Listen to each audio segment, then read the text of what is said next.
Le concubinage n'est pas un mariage. Pour qu'un mariage entre un homme et une femme soit reconnu par l'Église de Christ, il faut avoir fait des vœux de mariage et d'union devant témoins. Les types de mariage valides sont les suivants. Mariage civil. À la mairie, l'Église de Christ reconnaît le mariage civil de l'État, donc pas de souci sur ce point. Pas besoin de plus. Mais le mariage devant un pasteur peut être fait en plus, bien que le mariage civil se suffit à lui-même. Le mariage devant un curé catholique. L'Église de Christ le reconnaît, même si le catholicisme est bien loin du christianisme. Un mariage devant un prêtre est bel et bien reconnu devant l'Assemblée de Christ, et se suffit à lui-même. Mariage chrétien. Le mariage chrétien est le plus simple, le plus pur et le plus reconnu par Christ, et se suffit à lui-même et peut être fait seul sans le mariage civil. Mariage des voyageurs. Le concubinage, lui, n'est pas valide. Le mariage traditionnel gitan et des gens du voyage qui consiste à partir ensemble et de revenir 3 jours après n'est pas reconnu par l'Église chrétienne. La mission Vie et Lumière ne reconnaît pas ce genre de mariage qu'est le concubinage, qui est une honte et contraire aux saintes écritures de la Bible.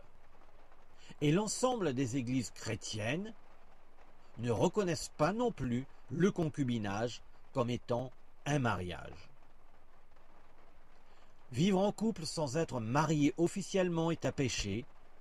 Cela est de l'adultère. Les traditions et coutumes n'ont rien à faire dans le monde christique.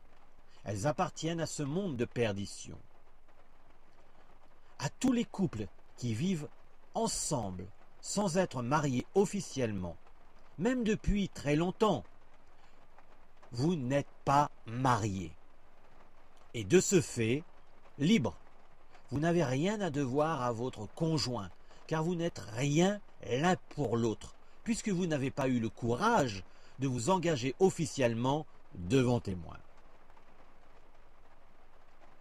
Ce n'est pas parce que vous dormez dans le même lit que vous êtes mariés. Et donc, vous vivez dans le péché. Les portes du royaume vous seront fermées, car le péché n'entrera pas dans le royaume de Dieu. Et vos enfants sont les fils et les filles du péché. Jésus a dit, « Nul ne peut séparer ce que Dieu a uni. » Mais vous êtes-vous unis devant Dieu? Votre union est-elle reconnue par lui? Vous vivez l'adultère en vous cachant. Mais Dieu, lui, il vous voit, où que vous soyez. Jésus n'a-t-il pas participé aux noces de Cana? Cela montre que le mariage est important pour lui. Cela n'est pas une chose à prendre à la légère. Si vous êtes chrétien, alors vous ne pouvez pas vivre dans le péché et l'adultère. Faites un mariage aux normes de l'Église et non pas vivre comme des voleurs qui se cachent. Vous méritez mieux que cela.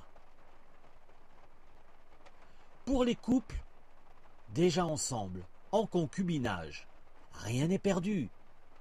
Faites venir un pasteur, qu'il vous impose les mains devant un petit nombre de personnes, familles proches ou juste frères et sœurs de l'Assemblée, qu'il fasse bénédiction sur votre couple.